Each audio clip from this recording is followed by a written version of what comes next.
Question number 17 से आपकी book का शुरू हो रहा है एक्सटर्नल रिकंस्ट्रक्शन। आपकी बुक में 16 है या 17 जहां से एक्सटर्नल रिकंस्ट्रक्शन शुरू हो रहा है। इंटरनल रिकंस्ट्रक्शन से रिलेटेड आपने सब कुछ पढ़ लिया।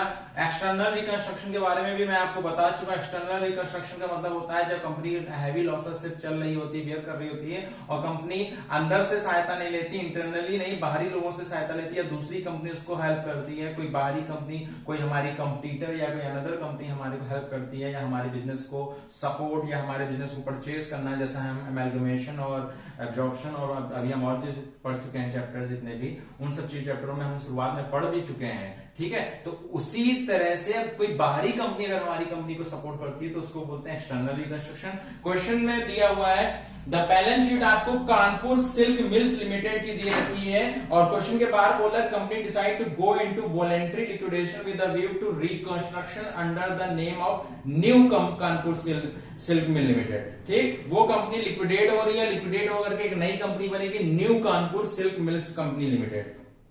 फिर उसके बाद मिल्स कंपनी लिमिटेड बन रही है। उसके बाद बोले किस तरह से क्या क्या करना है वो भी बाकी बातें बाद में बताएंगे। पहले मैं आपको ये बता दूं जनरल एंट्रीज इसमें दोनों की बुक में करना पड़ेगा। पहले in the books of Kanpur silk mills limited, जो पहले पुरानी कंपनी थी उसकी बुक में पूरी जनरल एंट्रीज करनी पड़ेगी, पूरा कुछ करना पड़ेगा क्वेश्चन। फिर जो नया बुक होगी, जो नई कंपनी बनी उसकी बुक में करना पड़ेगा। उसके बाद बैलेंस शीट बनेगी। तो ढंग से समझिएगा, क्वेश्चन बहुत बड़ा है इसलिए क्वेश्चन को मैंने टुकड़ों में किया। पहले इतना समझिए, फिर दूसरा मैं पोर्शन दिखाता हूँ, फिर ऐसे करके 2 से 3 बार मैं आपको समझाता हूँ। पहले इतना समझने का कोशिश करते हैं जितना आपको मतलब बोर्ड में आ रहा है, जितना रिकॉर्ड हो पा रहा है, फिर मैं आपको दूसरा दिखाता हूँ।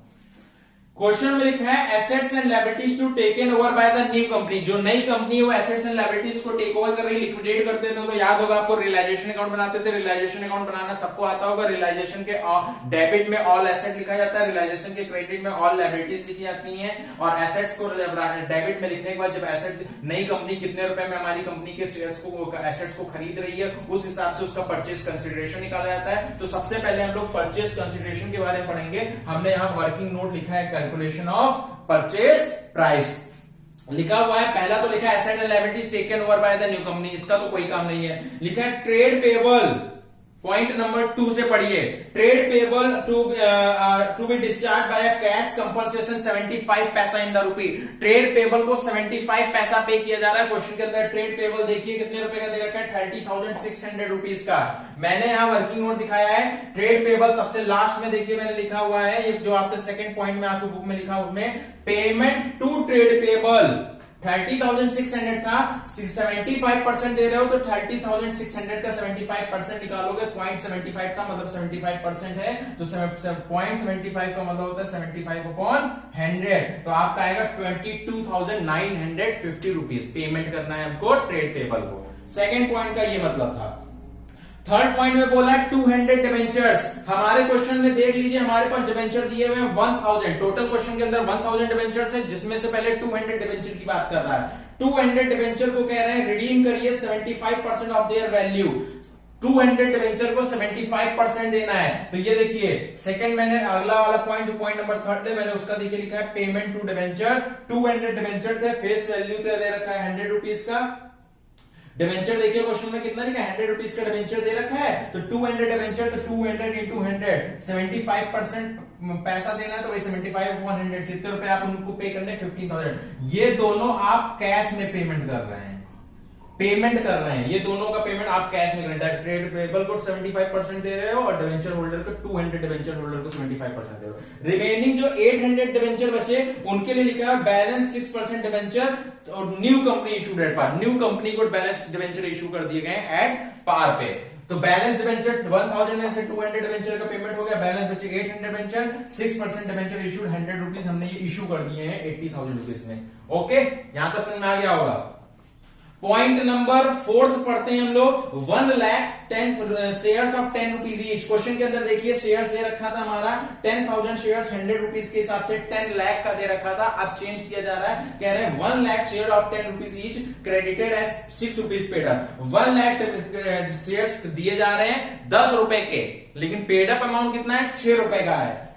by issued of the new company to the shareholder of the old company, the unpaid amount of the share being payable immediately on allotment। कह रहे हैं कि 10 रुपए में से 6 रुपए तुरंत पे कर दिया जाएगा, 4 रुपए जो रिमेनिंग बचेगा अलॉटमेंट के समय पेमेंट होगा। Okay, share issued by new company 1 lakh share 6 rupees के हिसाब से कितने दे रहे हो 6 लाख रुपीज 6 लाख के शेयर्स दे रहे हैं 80,000 के डिबेंचर दे रहे हैं ये नगद दे रहे हैं कैश में टोटल हम मतलब उनको पेमेंट कर रहे हैं 7,17,950 रुपीज ये परचेस कंसिडरेशन निकालेंगे उसके बाद ही आप क्वेश्चन कर सकते हैं तो पहले हर क्वेश्चन में परचेस कंसिडरेशन निकाला करिए जैसे आप पुराने चैप्टर्स में पढ़ भी चुके हैं एमलगमेशन और जितने भी चैप्टर आपने पढ़े उनमें पढ़ा भी हुआ है ठीक है तो पहले परचेस कंसिडरेशन निकाला अब क्वेश्चन शुरू हुआ ये वर्किंग नोट करने के बाद हम जनरल एंट्रीज को देखेंगे समझिएगा बाकी भी क्वेश्चन में आगे पॉइंट नंबर 5 में बोला एम्प्लॉय प्रोविडेंट फंड मेंटेन रखना है एसेट्स को रिड्यूस करना है 20% अभी क्वेश्चन करते जाएंगे हम सब समझ में आता जाएगा अब क्वेश्चन शुरू करते हैं ऊपर मैंने लिखा हुआ है शायद नहीं आ रहा होगा रिकॉर्डिंग में मैं आपको बता देता हूं मैंने क्या लिखा है journal entries in the books of Kanpur silk mills company पुरानी बुक में पहले बना रहे हो journal entries in the books of Kanpur silk mills company question number 17 आपकी बुक में 16 जो भी हो सकता है जनरल एंट्री बनाएंगे सबसे पहले लिक्विडेट होती है रियलाइजेशन की डेबिट में ऑल एसेट लिखते हैं क्वेश्चन के अंदर देखिए एसेट दे रखा है free hold premises machinery inventory trade receivable cash and cash equivalent तो रियलाइजेशन अकाउंट डेबिट सारी एसेट्स को उतार दिया जितनी एसेट्स थी free hold property machine inventory trade receivable cash and cash equivalent total asset दे रखा था 9,32,950 और जितनी दे रखी थी सारी आपने लिख दी being assets transfer all asset debit all liabilities credit liability में देखिए क्या क्या दे रखा है लायबिलिटीज में हम reserve and surplus share capital in सब से मतलब नहीं रखते हैं हमारा वैसे तो ट्रेड पेबल था और एम्प्लॉय प्रोविडेंट और डिवेंचर था तो एम्प्लॉय प्रोविडेंट और डिवेंचर का काम अलग बोला एम्प्लॉय प्रोविडेंट फंड को मेंटेन रखना इसलिए रियलाइज नहीं हो रहा है डिवेंचर इन सब का काम अलग है वो सॉरी एम्प्लॉय प्रोविडेंट फंड को मेंटेन रखना ट्रेड पेबल का पेमेंट अलग हो रहा है डिवेंचर का पेमेंट अलग हो रहा है इसलिए रियलाइजेशन के क्रेडिट में सिर्फ आपने क्या डाला employ provident fund account debit to realisation अभी मैं आपको बताऊंगा आगे चल तरीके से मैंने अभी आगे अलग से एंट्रियां भी करके देखा हुआ है रखा हूं ठीक है अभी आपको दिखाता हूं मैं पहले आपने एम्प्लॉय प्रोविडेंट फंड को डाला फंड कितना दे रखा था क्वेश्चन के अंदर 30,000 रुपीज का all asset debit employ all liabilities भी क्रेडिट होती हैं ट्रेड पेबल डिवेंचर उसकी हम अलग से एंट्री की है इसलिए अभी सिर्फ और सिर्फ ट्रेड पेबल डिवेंचर का एडजस्टमेंट था इसलिए ट्रेड पेबल डिवेंचर की अलग से एंट्री की गई है ट्रेड पेबल डिवेंचर के अलावा एक एम्प्लॉय प्रोविडेंट फंड था जिसे मेंटेन रखना है तो employ provident fund to realisation किया उसके बाद ट्रेड पेबल और डिवेंचर दे रखा है वो भी हमने उसको छुआ नहीं है ओके ये फिर उसके बाद हमने उनका सेलिंग प्राइस निकाला सेलिंग प्राइस 7,17,950 था तो नई कंपनी को दोगे ना तो जो रिसीवर होता है वो डेबिट होता है ना याद करिए ऑल एसेट डेबिट एसेट जब बिकती थी तो एसेट बिकती थी तो रियलाइजेशन की कहां लिखा जाता था क्रेडिट में लिखा जाता था एसेट डेबिट में रियलाइजेशन के जब एसेट बिकती थी तो रियलाइजेशन के क्रेडिट में तो new Kanpur silk mills company limited account debit to realisation जो हमने कितना रुपए पे कर रहे हैं 7,17,950 अभी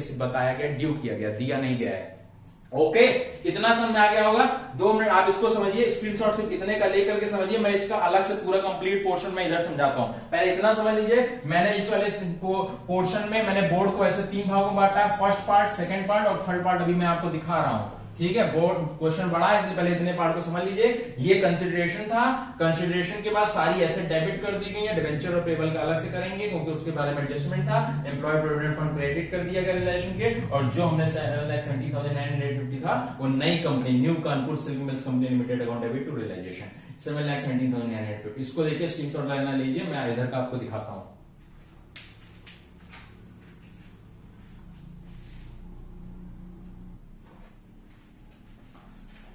ये बोर्ड का फर्स्ट पार्ट था जिसको मैंने अभी बता दिया था ये बोर्ड का फर्स्ट पार्ट है जितनी एंट्री मैंने अभी आपको स्क्रीनशॉट लेने कहा था ये बोर्ड का सेकंड पार्ट है और इस बोर्ड के सेकंड पार्ट में इतना आप समझिए फिर बोर्ड का ये थर्ड पार्ट आपको इधर दिखाता हूं मैं सेकंड पार्ट में अब हम लोग शुरू करते हैं हमने रियलाइजेशन के डेबिट में एसेट लिख दी रियलाइजेशन की क्रेडिट में लायबिलिटी लिख दी जितना कंसिडरेशन था उस कंसिडरेशन को हमने ड्यू कर दिया new Kanpur silk company limited account debit to realisation इतना करने के बाद जो 7,17,950 को ड्यू किया था वो 7,17,950 किस रूप में दिया जा रहा है वो लिखा गया कि वहां new company silk company limited debit की थी new silk company limited credit 7,17,950 किस रूप में दिया जाएगा कैश एंड कैश इक्विवेलेंट दो चीजें मैंने कहा था तुरंत पेमेंट की जा रही है ट्रेड पेबल के बारे में पेमेंट किया जाता है और डिवेंचर के बारे में पेमेंट किया जाता है ट्रेड पेबल का पेमेंट हो रहा था 22,950 का और डिवेंचर का पेमेंट हो रहा था 15,000 का टोटल कैश पेमेंट हो रहा था 37,950 को मैंने आपको वर्किंग नोट में देखिए दिखाया था 37,5,950 का हो रहा है तो cash and cash equivalent account debit 37950 debenture का हो रहा था, नई कंपनी को ट्रांसफर किया जाता, नई कंपनी को इशू किया जा रहा था 80,000 रुपीज के debenture new company account debit. फिर उसके बाद क्या था, शेयर्स न्यू कंपनी को इशू किए जा रहे थे 6 लाख रुपीज के, share new company account debit. इतना समझ आ गया, cash and cash equivalent debit, debenture debit, share debit to new Kanpur steel limited, जो आपने एडजस्टमेंट वर्किंग नोट किया था बस वही लिख दिया है, बीइंग कंसीडरेशन ट्रांसफर। यहां तक आपको समझ आ गया होगा। मैंने कहा ट्रेड पेबल और डिवेंचर की अलग से एंट्री करेंगे। देखिए ट्रेड पेबल आपका क्वेश्चन के अंदर 30,600 दे रखा था। ट्रेड पेबल में बोल रहा है कि पेमेंट किया गया था 22,950, इतने में से इतना पेमेंट कर दिया गया तो इतने रुपए का लॉस हुआ, इतने रुपए कम दिया गया। तो trade payable to cash to realisation के डेबिट होता था तो प्रॉफिट आता था, रियलाइजेशन क्रेडिट होता था तो लॉस आता था। ठीक है, तो रियलाइजेशन बाय रियलाइजेशन वो सॉरी टू ओके ठीक है। तो trade payable to cash to realisation, इधर से लिखा हमने, आंसर आ गया 7650, इतने में से इतना पे किया, बीइंग डिस्चार्ज ऑफ क्रेडिटर। फिर वैसे डिवेंचर होल्डर थे, टोटल मेरे डिवेंचर पहले 1 लाख के थे, मैंने ड्यू की entry debenture account debit to debenture holder, पहले ड्यू किया 1 लाख के डिवेंचर थे। अब हमने नीचे सेकंड एंट्री में दिखाया, यहाँ नरेशन लिखा being transfer of debenture, second entry में ड्यू करने, जहां बताया मैंने कि डिवेंचर होल्डर जो 1 लाख के थे जिसमें से 15,000 तुरंत पे कर दिए गए, 80,000 रुपीज शेयर ट्रांसफर किए गए, तो कितने रुपए का इस पे हो रहा है, कितना रुपए, 5,000 रुपीज का। ये परचेज जिसका जो मालिक था उसकी बुक में हो रहा है तो उसको तो 5,000 का लॉस हो रहा है ना, तो 1 लाख का, तो debenture holder account debit to cash to debenture to realisation. 1 lakh के बदले 15,000 कैश में 80,000 शेयर डिवेंचर दिए गए और 5,000 का रियलाइजेशन नाम से चला गया। यहां तक आपको समझ में आया होगा।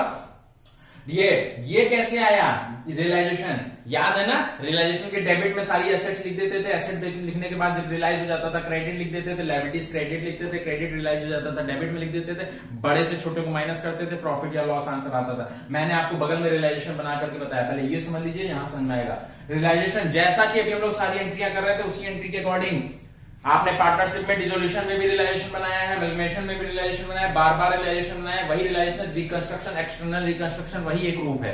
तो रियलाइजेशन में ऑल एसेट आपने देखी डेबिट लिख दी, to free hold property, to machinery, to inventory, to trade receivable, जो आपने पहली एंट्री करी थी सारी चीजें डेबिट करी थी, टू कैश सारी चीजें देखिए आपने डेबिट किया हुआ है।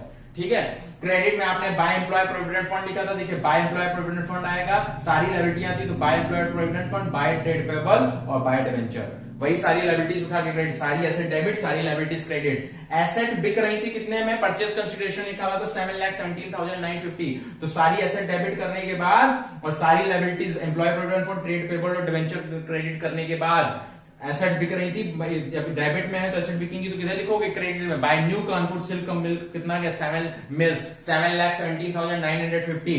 डिवेंचर जो थे ट्रेड पेबल को आप पेमेंट कितना कर रहे थे, 22,950, सिर्फ ट्रेड पेबल को जिसको पेमेंट करने बस उसके बारे में लिखिए 22,950। इधर का टोटल बड़ा आ रहा है, इधर का टोटल छोटा आ रहा है, बड़े से छोटे माइनस की आंसर आ रहा है 1,72,350, 1,72,350 का लॉस आ रहा है, तो share holder account debit to realisation. Okay, जो रियलाइजेशन का लॉस होगा वो लोग कौन बियर करेंगे, share holder account debit to realisation being loss transfer. Okay, फिर हमने आगे एंट्री करी, अब सिंपल सारा काम खत्म, asset debit, liability debit, consideration debit, profit हुआ कि लॉस हुआ, यहां तक काम खत्म। आप क्वेश्चन में बोलेंगे सिंपल सी भाषा में, देखिए क्वेश्चन में बोलना है ना, एसेट रिड्यूस हो गई थी, वो तो बात की हो गई था, book value of the asset reduce होगा, बाद में बताऊंगा मैं, एम्प्लॉय प्रोविडेंट हो गया। क्वेश्चन के अंदर देखिए शेयर कैपिटल दे रखी थी, equity share capital 10 lakh rupees की, तो जो कैपिटल थी अब जब उन्होंने खरीद लिया तो सारी कैपिटल उनकी होगी, share capital to share holder. Okay, फिर उसके बाद क्वेश्चन के अंदर एक प्रॉफिट निगेटिव बैलेंस दे रखा, प्रॉफिट लॉस निगेटिव दे रखा, share holder account debit to statement of PL को कौन बियर करेगा, जो शेयर होल्डर होंगे वो बियर करेंगे, share holder account debit to TL. Okay, फिर क्वेश्चन में नई कंपनी को शेयर इशू करोगे ना, ये ओल्ड शेयर था, जो ओल्ड शेयर था share capital to share holder, ये जो क्वेश्चन के अंदर प्रॉफिट दे रखा था share holder account debit to statement of PL, और जो नई कंपनी की जो शेयर थी 6 लाख रुपए की, अब उनको दे दो share holder account debit to share 6 lakh rupees, 6 lakh question लिखा था ना, 1 लाख शेयर्स 10 रुपीज वाले 6 रुपीज में पेमेंट इशू किए जा रहे हैं, बाकी का पैसा अलॉटमेंट में देंगे, तो हमने उनको 6 लाख रुपए उनके इशू हो गए, उनको दे दिया share holder account debit to share being share transfer. यहां तक समझिए। अब ये कानपुर सिल्क मिल्स में हो गया है एंट्री, ये रियलाइजेशन बना करके मैंने पूरा क्वेश्चन बताया। अब आपको न्यू कानपुर सिल्क मिल्स में जनरल एंट्रीज बताऊंगा, फिर उसके बाद मैं आपको फाइनल बैलेंस शीट बना करके दिखाऊंगा। इसको देख लीजिए, स्क्रीनशॉट लीजिए, फिर मैं आपको आगे का क्वेश्चन दिखाऊंगा।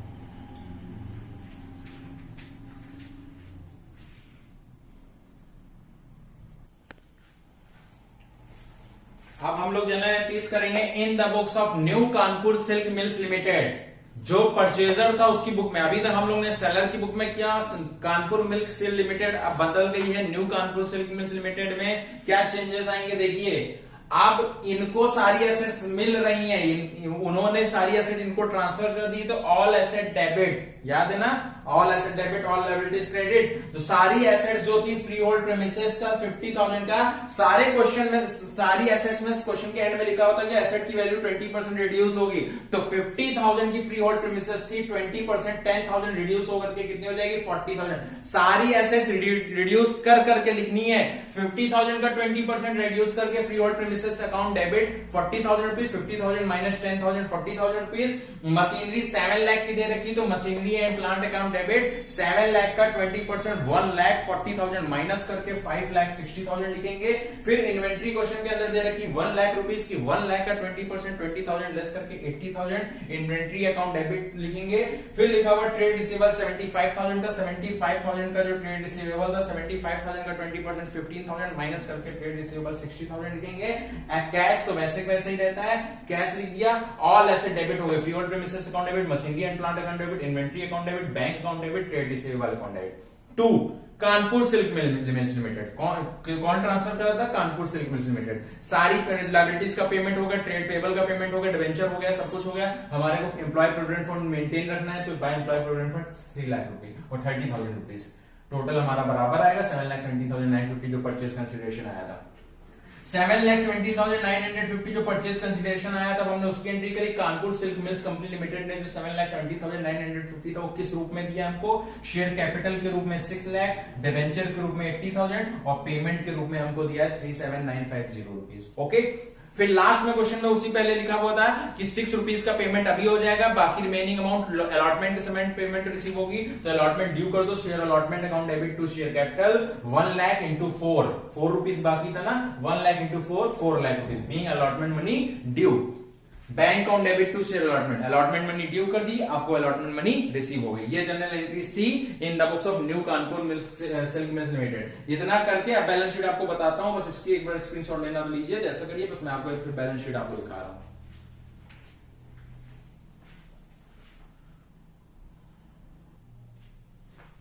चलिए बैलेंस शीट हम लोग अब देखते हैं आगे। बैलेंस शीट में देखिए format equity and liabilities, share holder fund, share capital, liabilities.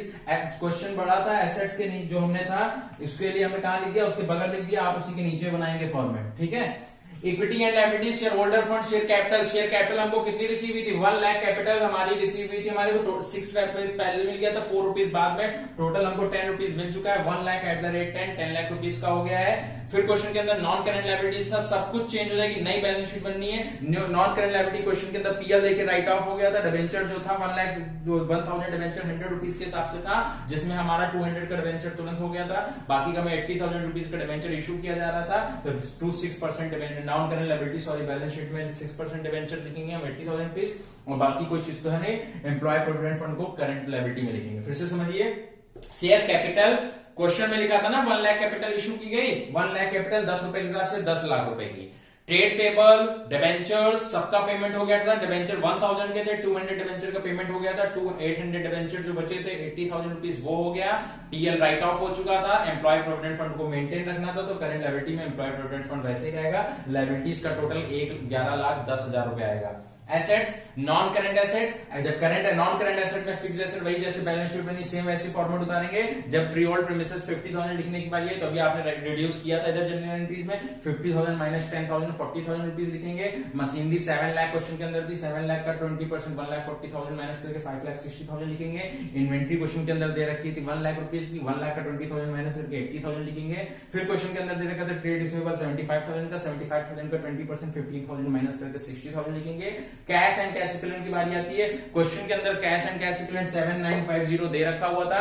40,000 अभी आपको रिसीव हुआ है, जब आपने अभी 4 रुपीज अलॉटमेंट में रिसीव हुआ, उसको ऐड कर दोगे। ट्रेड पेएबल और डिवेंचर को आपने पेमेंट किया था 37,950, वो माइनस कर दोगे। इतना पहले से था, इतना रिसीव हुआ, इतना आपने पेमेंट किया, टोटल हमारा कैश बचेगा 3,70,000 का। तो इसका एसेट का टोटल भी 11,10,000 आएगा। आप जाके एक्सटर्नल रिकंस्ट्रक्शन का क्वेश्चन नंबर 17 आपका कंप्लीट हुआ है, देख लीजिएगा, प्रैक्टिस करिएगा, कई बार प्रैक्टिस करिएगा, 2-4 बार प्रैक्टिस करेंगे आपको आ जाएगा। अच्छा क्वेश्चन है, सब कुछ है जैसे हम लोग पढ़ते आए हैं। जो लोग पहले से एमलगमेशन और बाकी चैप्टर पढ़ चुके हैं उनको कोई दिक्कत नहीं होगी। धन्यवाद।